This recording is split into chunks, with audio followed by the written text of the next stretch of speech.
listen, you not only are allowed to identify damage, but it's like a dereliction of duty if you don't identify the damage, right? Like, you must be able to identify damage to survive as a contractor. Let's embrace the things that we can do. You know, we are allowed to do detailed inspections and document and prove the damage. So now, not only the estimate can I get it up to a higher position, but I can now prove it. I can prove it. And if I can prove it, it will be approved. You will get approvals at a higher position. And the way that I get that done is not by fighting the insurance companies, but by really at least amount of friction as humanly possible. And what do I mean by that? Okay, so I just like to go with the grain, with the flow of the insurance companies and their process.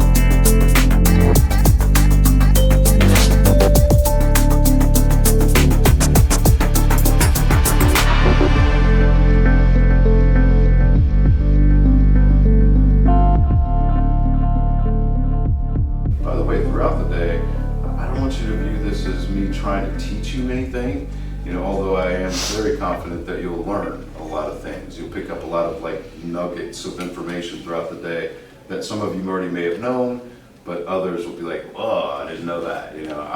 I'm desperate to provide as many of those all the way throughout the day. But it's not as a teacher, it's just me trying to answer the question that I've been getting more than anything throughout my career, which is how do you do this and how do you do that? How do you do this and how do you do that? So if I could just open up the hood and share with you, my process and various stories that I've learned throughout 20 years and actual examples of situations that have happened, like anecdotal context, So I'll try to provide, I'll be following the main path. I do have a plan, I do have a map in my mind, okay?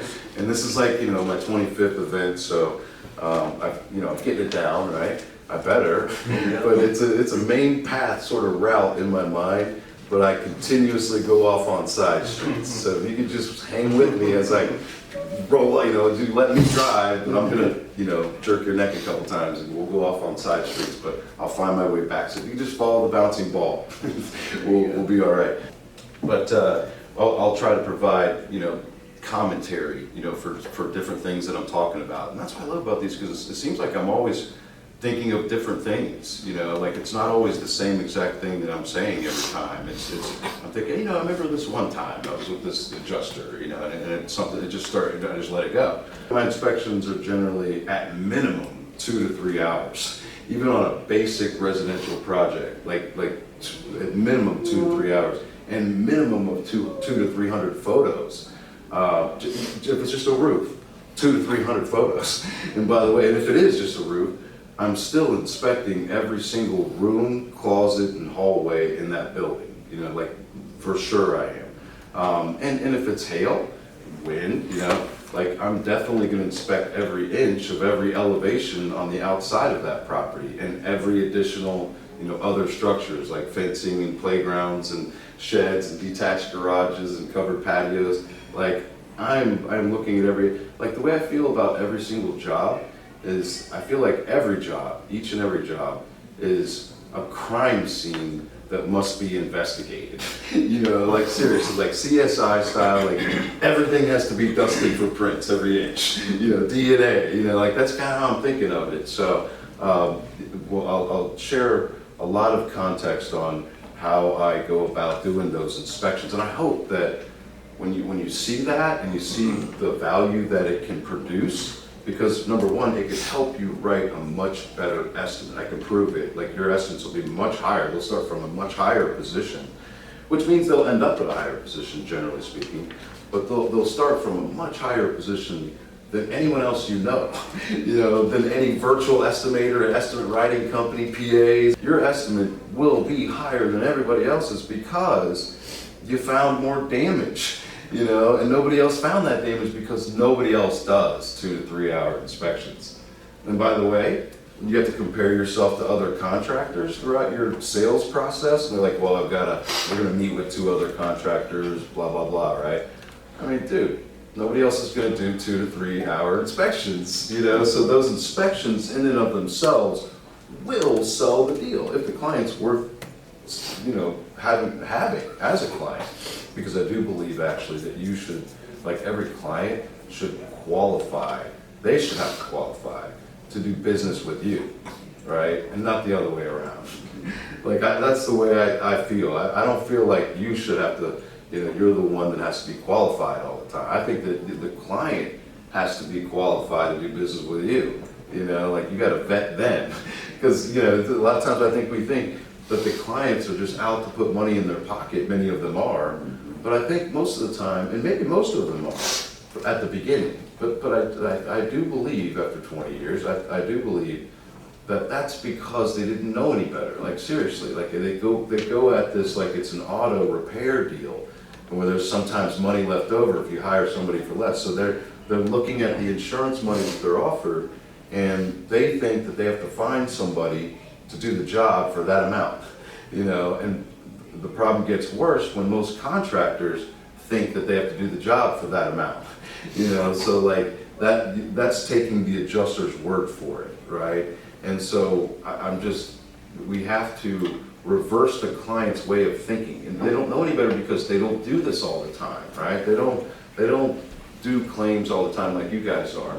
Most of the time they've never done it before ever, so you have to back up and like when you say to the client, well, we use Xactimate, we know Xactimate, they don't even know what that is. You know what I mean? They have no idea what that even is. So you have to think, they don't have no clue how this works. And so I think an excellent solution to that is to continuously educate the client. Brian McDonald, man, get your ass in here, dude. What's up, man? What's up, bro? I told him, I was like, Brian McDonald's coming. I know he's coming, man. The guy's famous, he's coming. And when he comes, I'm gonna put him at the head of the table. No, I'm just saying. Let's see, bro. Get some coffee. Make yourself comfortable. Always relax, man. We got a great group of guys here. Awesome. I'm telling you. So this is a guy, he actually went through my online training course. That's how I got your class. Okay, Brian, all right. So he's a beast. He's out there traveling the country and doing inspections, estimates, supplements, that kind of thing. So back to what I was saying is I think that I know that most people believe that they have to take the adjuster's word for it and find somebody to do the job for that amount of money. And they're not trying to be shady all the time, man. They're just trying to be savvy business consumers like you and I. We go around and try to find the best deal. We try to find the best value on something that we do, especially if it's something we've never done before. Like if we've never done before, we quickly try to find out. And it's funny, sometimes we think we're the expert right away. Like if you're on vacation and you're looking at, you're trying to decide whether, you go with this jet ski rental company or that jet ski, and you ask a couple questions, you find out they have like a half hour of this and that, and all of a sudden you think you're the expert and you're out there making deals, negotiating, you know what I mean? And so you just gotta put yourself in the mindset of the client. I believe all of that can be solved simply by educating them, right? And I'm telling you, me and my business through the years, people are always like other contractors and PAs and things like that, they're like, Chad, shut up. Don't tell them that. Don't give them that information, because like I'll be in Facebook groups and people are like, how do you do this or how do you do that? And I'll rattle off the entire answer or make a video on the subject, you know what I mean? And like the entire answer, start to finish. And they're like, shut up. Don't give them that information, And I'm like, that doesn't, and also people say, Chad, people won't hire you if you give away that information for free because then they won't need you, right? Man, the exact opposite is true. Like they line up at the door when you give it away. Like seriously, I mean, if I could come on this door and do all these events for free, I'm telling you, if I could somehow figure that out, I'd have to bring sponsors into it, which is the only thing, and I don't really want to do that because it costs money, But if I could do it for free, I think it would somehow be better, it really would.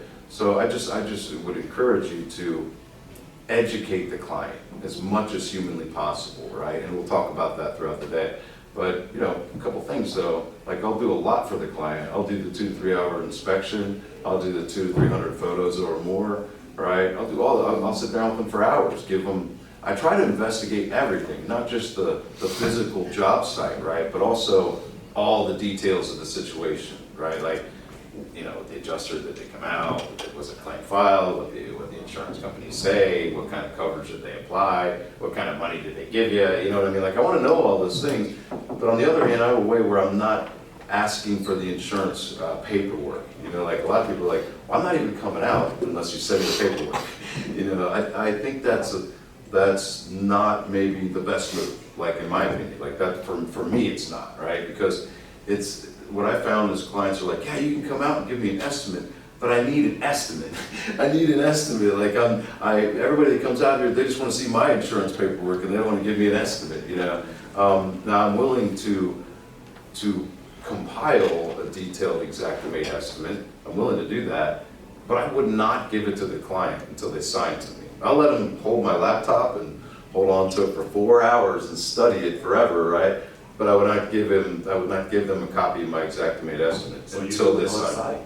Pardon? Do that estimate on site then? I will if I have to, right? I mean, I prefer not to because you'll see throughout my process, I'm more of a counterpuncher, right? I want to find, you know what? Like if an adjuster asks me, hey, do you have your estimate?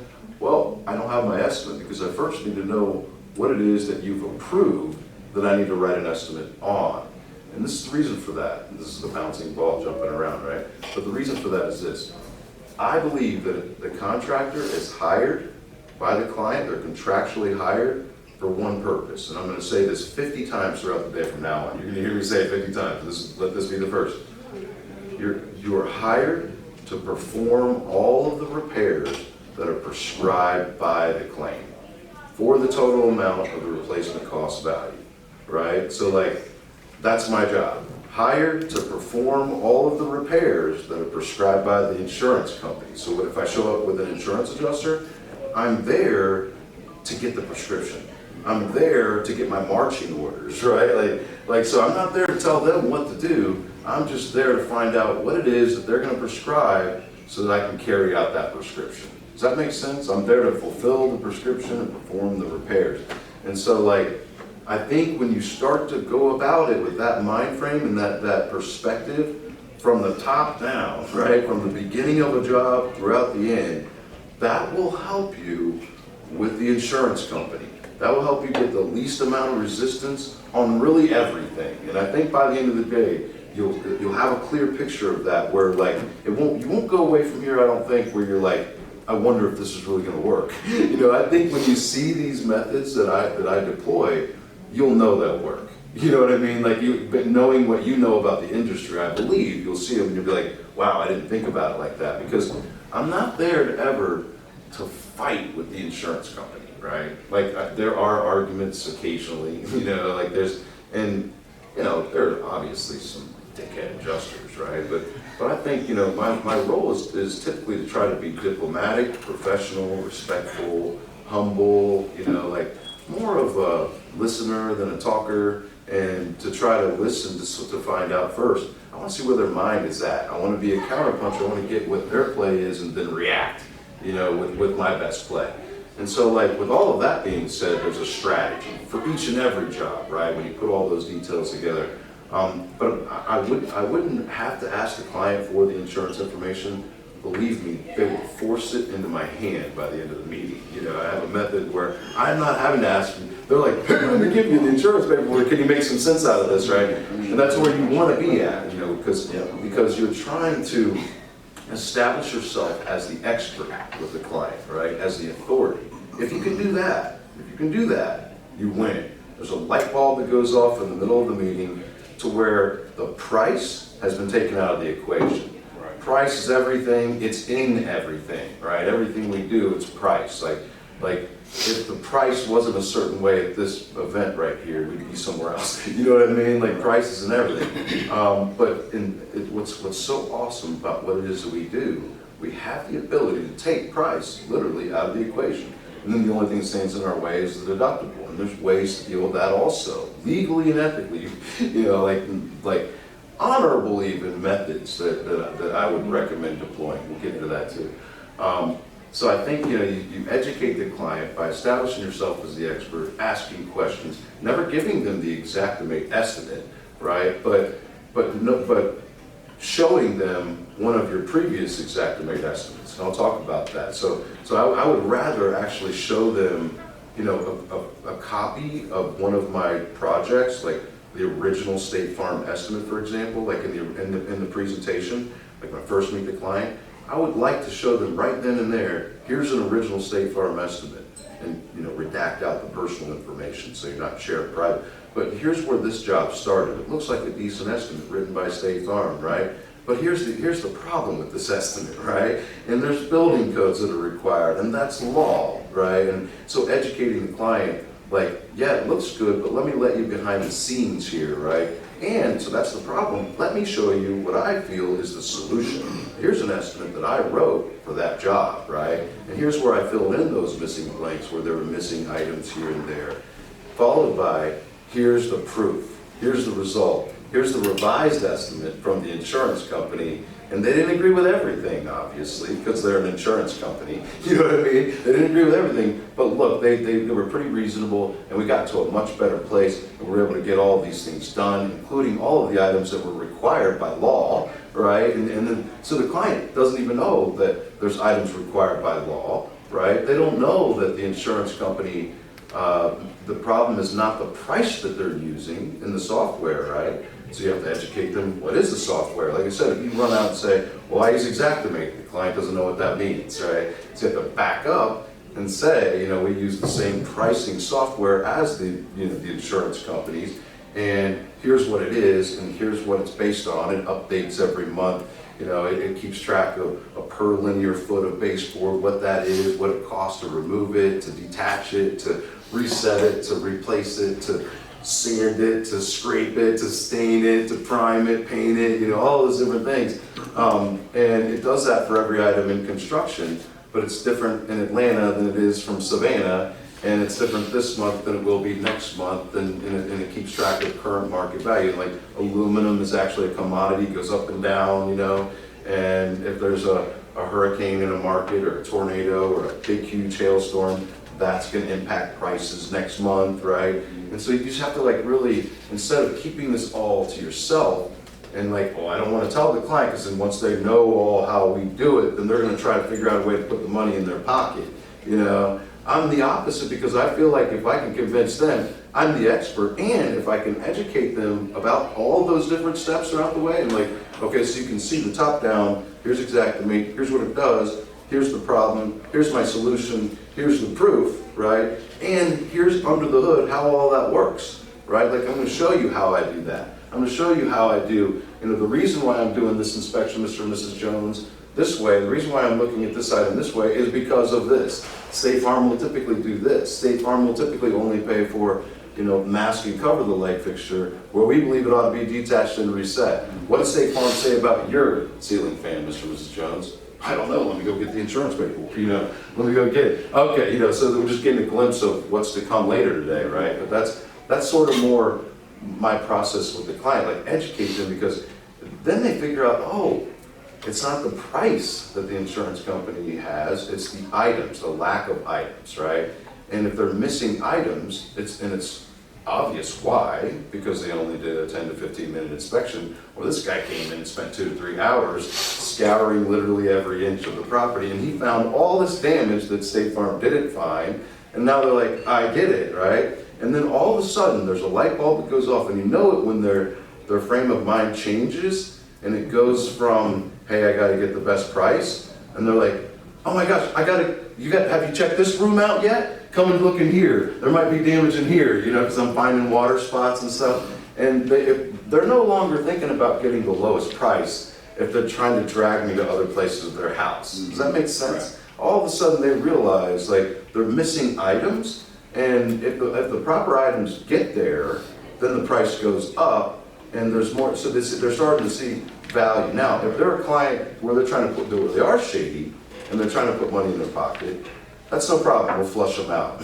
You know what I mean? We'll flush them out, because through the process of you educating them, number one, they're gonna realize how detailed you are and how all over it you are, and like that you're not gonna, they figure out you're not gonna give them a copy of the exact made estimate, and you're never, at least me, I would never,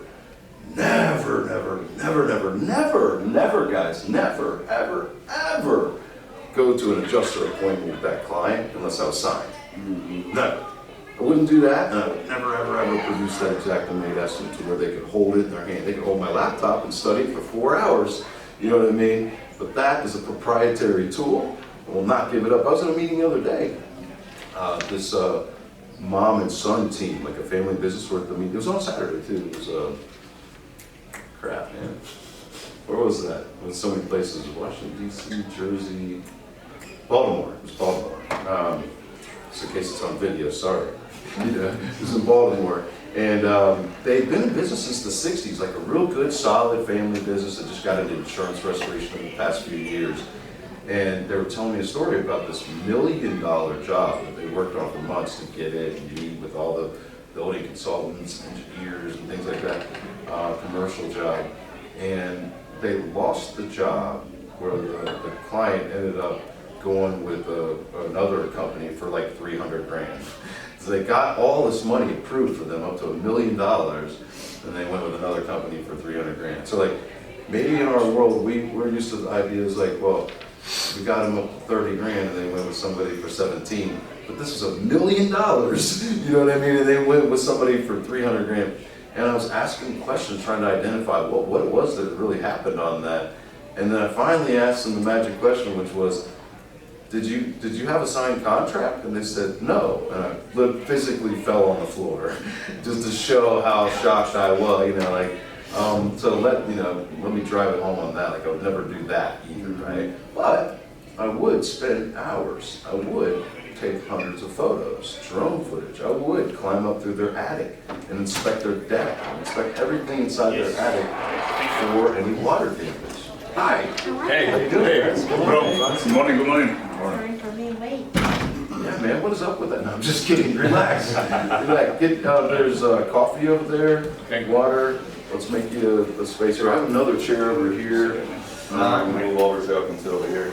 You want to do that? Oh, there's another chair over here. Yeah, there's another one Yeah, here. there's two here. So. We'll find you. We can make it comfortable. I'm glad you guys are here. Thanks for coming. Thanks a lot.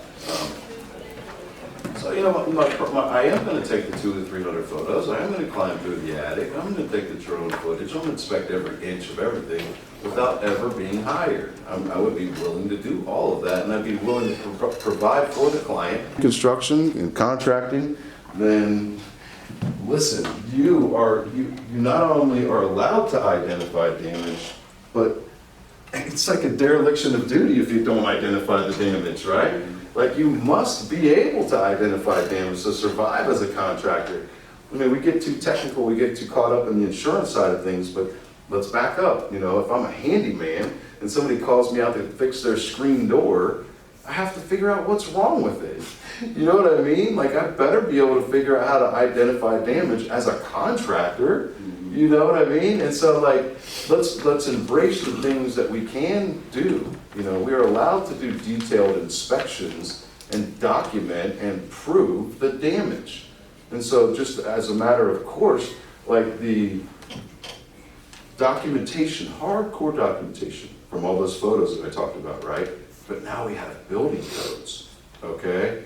That is documentation. So in that estimate, it goes to a much higher place, all right? But it's not, okay, well, Chad, what do you do? Throw a bunch of stuff at the wall hoping for it to stick to get it higher? Well, maybe, but if that is what I'm doing, I'm using real hardcore strategy and calculation. You know, I'm using real proof. It's true storytelling. You know, I have proof of the damage with the photos and proof of the law that we have to follow that pertains to each and every line item in the estimate. So now, not only the estimate can I get it up to a higher position, but I can now prove it. I can prove it. And if I can prove it, it will be approved. You see what I mean? If I can prove it, it will get approved. I have to be able to prove it though. And so, like, again, if we're just taking a job and we're spending 10 minutes with it, looking at it and saying, you know what, we try to get the adjuster to pay a certain amount and they get crazy with us and sideways, we say, I'm not even gonna deal with this guy, I'm just gonna send him to the appraisal. Or I'm just gonna send him to the PA, you know. If we're doing that, like, I just feel like, you know, like some things where it's different when they come out and they say, nope, no hail on the roof anywhere. You know what I mean? And you go through the process and you show them that there's hail and you get a re-inspect and you do all these things and you're not getting any money for any of that. So I get it, right? Like, I understand the frustration to then at that point say, you know what, I'm gonna let a PA deal with this because they're not even applying coverage, right? And that is a much different story than not applying any coverage at all. Like, they haven't opened the door. They're saying no hail, you know, like there's, and you know that it is, and you've tried to prove it, you know, but if you've exhausted all of your options that are available to you and you still haven't won, and literally the client's only hope at that point is somebody like a PA or an attorney or somebody like, you know, then I get it. I think that's why they should be in the industry. So we do have some kind of a fail safe, right? But if you follow the process, in my opinion, you know, of collecting that hardcore documentation and putting it into estimates that are very, very detailed, that start from a higher position, you will get approvals at a higher position. And the way that I get that done is not by fighting the insurance companies, but by really at least amount of friction as humanly possible. And what do I mean by that? Okay, so like, I just like to go with the grain, with the flow of the insurance companies and their processes. And so like they use Xactimate, we keep talking about Xactimate. Who else uses Xactimate, just so I can get that out, okay? Do you use Xactimate? Not yet. Not yet, and that's all good. There's usually a few people that haven't used it yet, so that helps me so I don't like say something that everybody just automatically knows, you know what I mean?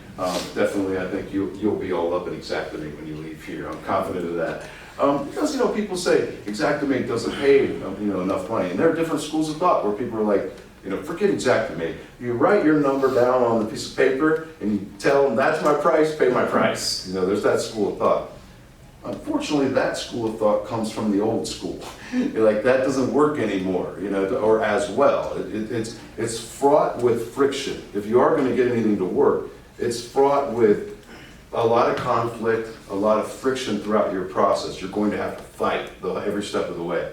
I guess I'm just getting too old to fight. You know, I don't feel like fighting anymore. And so everything I do, I just go with the grain. What do I mean? They use Xactimate. There's nothing wrong with the price of Xactimate, okay? There's nothing at all wrong. I'm here to tell you that. I've been using it for 15 years. I've been in the industry for 20.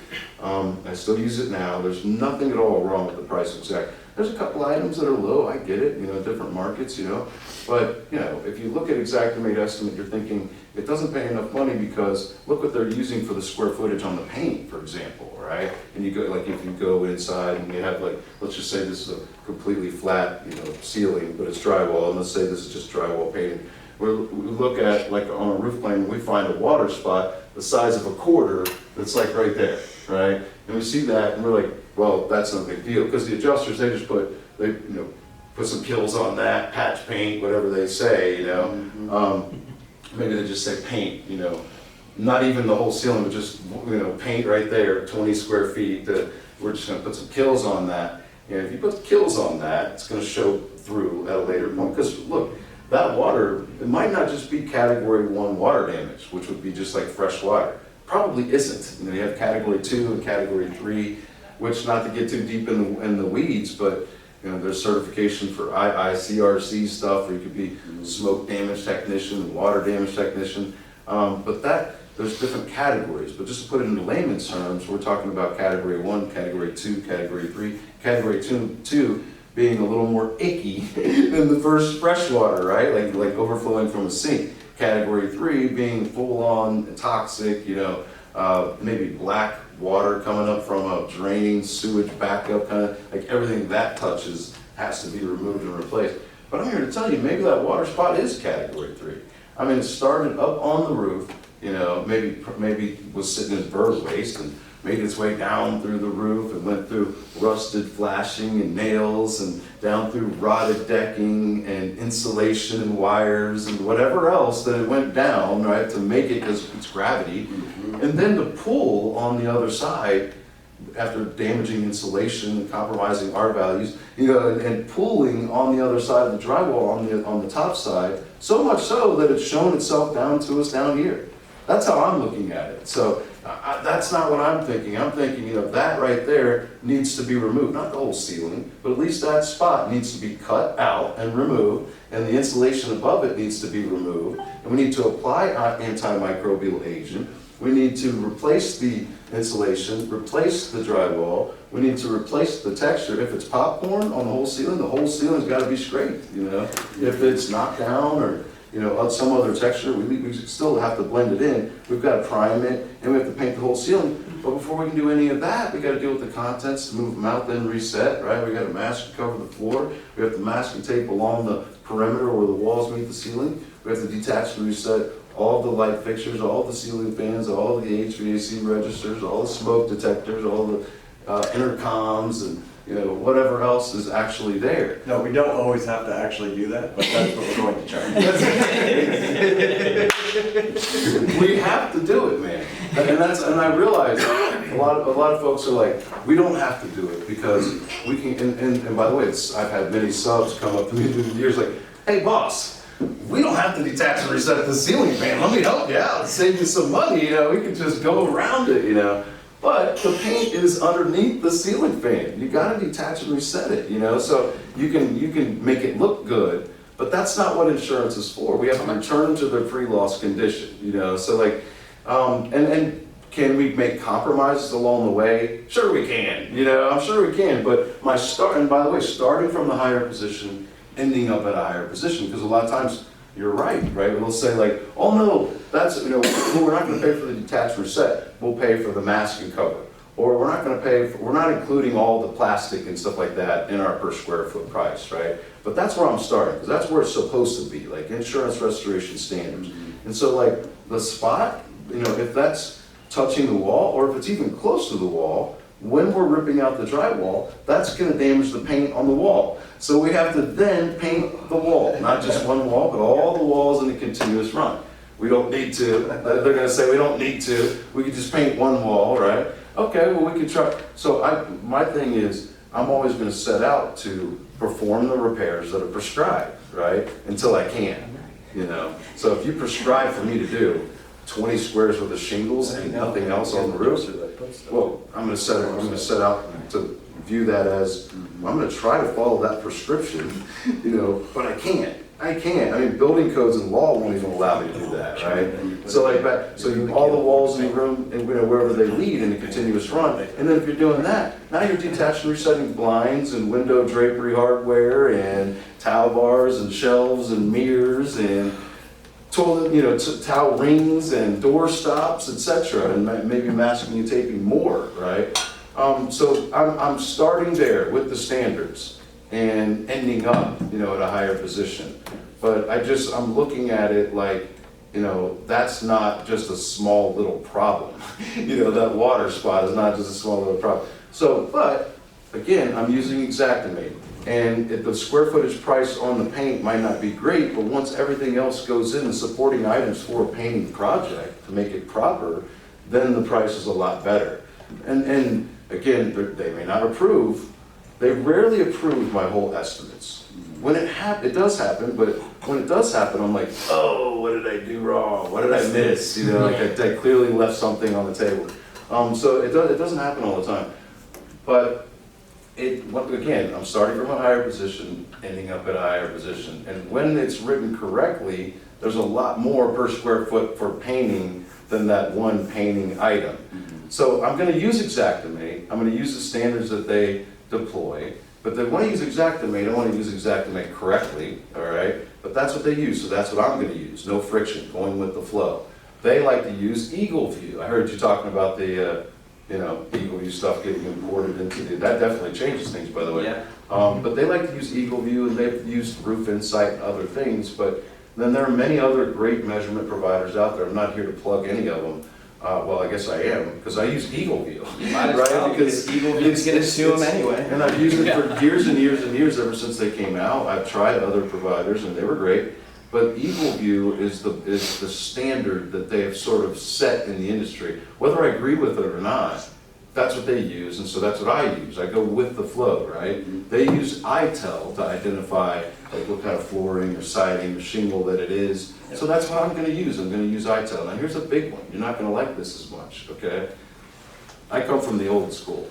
Any 3 trades or more on overhead and profit in my old school was overhead, that granted you overhead and profit. So if you had a roof, fence, and gutters on your job, that was easy 20% added to the estimate overhead. It was nice and clear, like a line that you cross, like you know where it is, and once you cross it, you know, you got 3 trades, you're getting overhead and profit. But now they've moved the line, but that was never a written down rule, it's just an unwritten rule that they've successfully moved that line over into an area that's sort of vague and it's not a clear line that you cross anymore, which is, oh, I'm sorry, I realize you have 7 trades, but it hasn't reached the level of complexity and or coordination required of a contractor. And you're like, dude, what? I remember the first time I heard that, it was like, are you brand new? You know what I mean? It's like, you clearly have, but then it started to get caught on. State Farm started it, others moved behind. And you're like, what did you say? And they're like, well, it must reach a level of complexity and or coordination required of a contract. This crazy thing, this vague area, what does that really even mean? Where is the threshold when you crossed it, right? Where it reaches a level of complexity and coordination, right? So my thing is, there's schools of thought out there where people are like, they have seminars all about overhead and profit. Be careful though, because some of those seminars, they're just, and if you go, and they're for contractors, but they teach you all about policy and coverage and why they have to pay for overhead and profit, because it's included in the premiums that they pay, and it's included in their policy, the contract that they sign with the insurance company. Okay, great. And they have to pay because there's some ruling in some court over here, that set precedents, and now they have to follow that. And there's lawsuits and clearly judgments, and certain states have enacted certain things, and you need to know all that and memorize those statutes, right? But I'm here to tell you, you don't. You know why? Because it'll do you no good, because it's not in your wheelhouse. You're out of bounds. Out of bounds. You can't talk about that stuff as a contractor. So unless you're a PA, unless you're an attorney, you can't discuss those, unless you're the owner, you can't discuss those matters. So like AOB, I get it. You're, you taking ownership of AOC, that kind of thing, right? But delay, deny, defend. So like, I didn't give you the good news, which is I know how to get more money off the table within 7 to 14 days, right? Cradle to the grave. Like I may have to go back and supplement some more, but my time process to get my results are just like lightning fast, So that whole time is money thing, I don't have to wait 4 to 8 months or 12 months or whatever it is. Literally. Yeah, and the reason why is because, look, when you go into the PA mode, like they letter of representation for a lawyer or a PA, or you invoke an appraisal, right? Things like that, or the AOC. Immediately, it's like they go into this. Everything is already designed to stall all the way through every part of the insurance process. But now, truly hardcore is to delay, deny, defend. If they have 28 days to respond to you on something because you triggered something. Now, like they're going to respond to you on the 22nd day. You know what I mean? Like that's just the way, you might as well just get it. So it's not because the PA is a jerk, it's just because the mode that they're going to now go into, and what makes it worse is if you try to call them up to find out what the heck's going on, they can't talk to you. They're not going to talk to you about it, So I just prefer to have all the control. I want to drive the bus, or fly the plane, whatever, pun you want to put in there, and get it done fast. And then the client, is happy. But I think also, here's another thing that people think is like, well, when you send, let's say the insurance estimate's at 10, the original estimate, you write an estimate for 20 and send it to them, and some adjuster sends it to you, or sends his revised estimate to you for 15, right?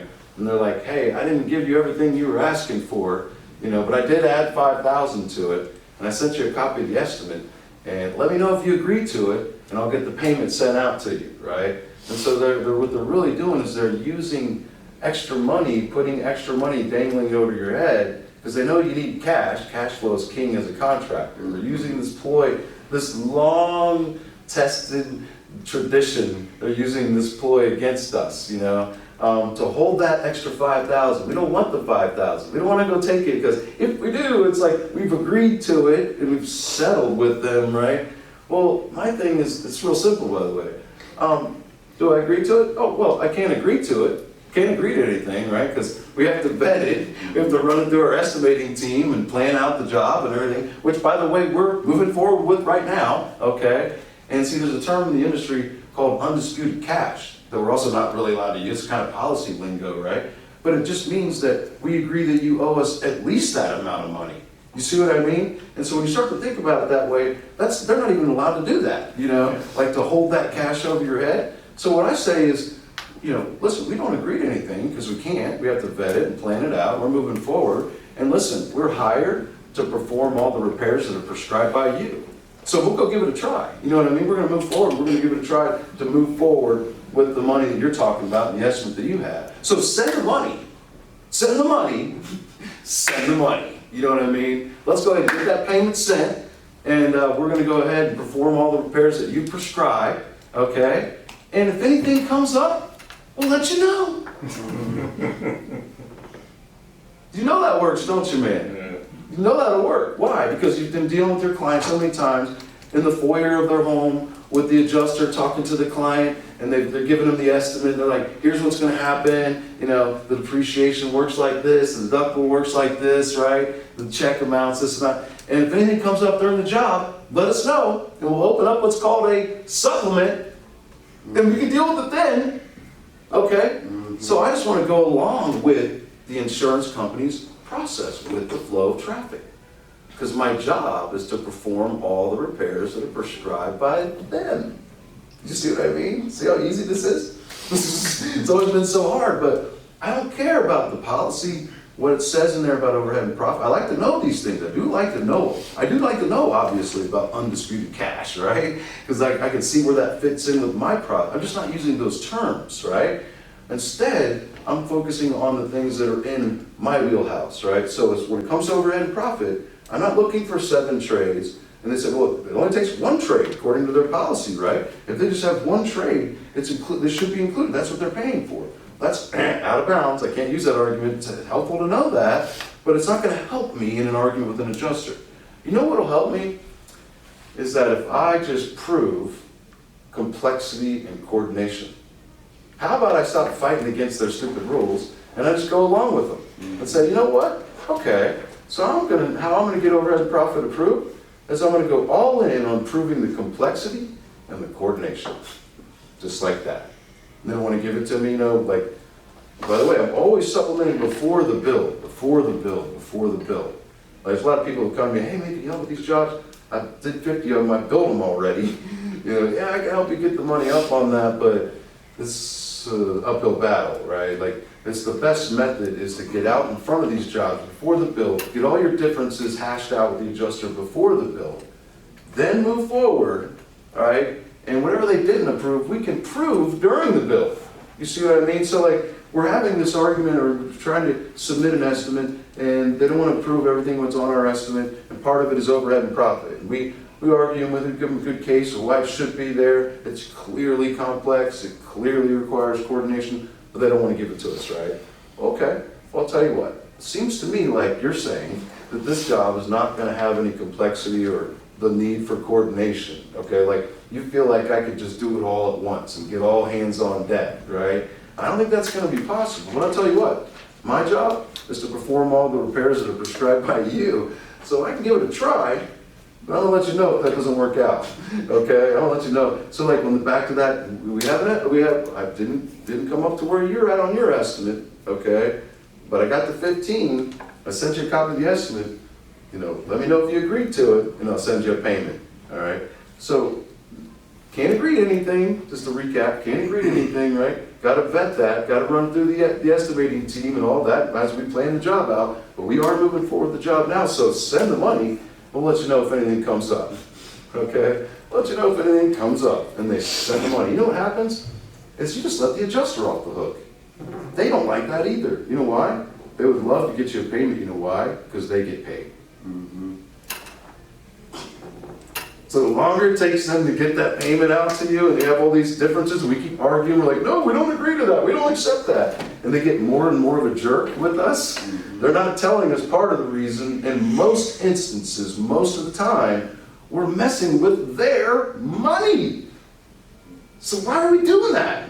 You know, less friction, less friction, less friction. Just get the payment sent, get the payment sent. Well, let you know if something comes up. You know what that tells them? That's somebody else's problem. Because as soon as I make this payment and get paid, I'm off the deal. So if they file a supplement, that's going to happen with somebody else down the road. Now, again, exceptions to the rule. It might be a large loss adjuster on a certain situation. We got to deal with that same adjuster from cradle to the grave. Sometimes it's that way with travelers or nationwide, right? And depending on the circumstance and the type of claim, you know. But usually speaking, it's an independent adjuster who everything they report back to the inside desk adjuster, and they're just a pawn. So let me make sure that I understand you correctly. As long as the payment has been sent, you're going to start the job. And at that point, you're going to supplement throughout the course. I might have already started because when I supplemented, it was already a first payment. I took that money off the table too. Remember, like when I got involved, maybe there was already an adjuster who already visited with a BS estimate that was real low. That was the original prescription. Whatever money was there, I took that off the table. Wrote an estimate, went to, you know, started whatever I could maybe, planted my flag. Maybe it was temporary repairs, maybe it was whatever it was, right? Maybe I'm ripping out wet drywall, but I'm performing services, right? So that I can keep that client locked in, and I can be doing something with what's there. I can justify taking the money off the table because my job is to perform all of the repairs that are prescribed by the insurance company for the total amount. So whatever is there, it's my job to do those items for the amount that's there, right? So whatever money is there, I'm gonna go in there and take it off the table, perform those repairs, immediately send a supplement though. But I'm not gonna go do a roof. Document it while you're doing, because you know, roof jobs, whatever, be done in one day.